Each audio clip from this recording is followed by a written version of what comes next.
PSM Makassar belum berencana menggelar laga uji coba untuk mengisi waktu lowong lantaran dihentikan sementara Liga 1 musim 2022-2023. Pelatih PSM Makassar, Bernardo Tavares mengaku ingin melihat dulu sampai kapan Liga dihentikan.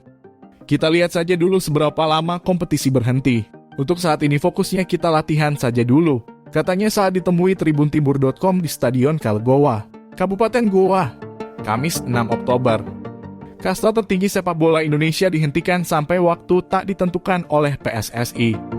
Keputusan diambil imbas dari 129 nyawa melayang akibat kerusuhan di Stadion Kanjuruhan Kabupaten Malang, Jawa Timur. Di tengah ketidakpastian Liga 1, pelatih asal Portugal ini meliburkan skuadnya selama 2 hari.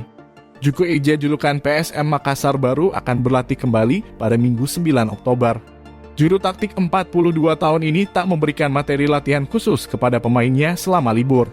Tavares hanya meminta pemain menjaga kebugaran dan menerapkan pola hidup sehat termasuk tidak konsumsi makanan yang berlebihan. Saat ini, PSM Makassar di urutan ketiga klasemen Liga 1 tertinggal 2 angka dari Borneo FC dan Madura United.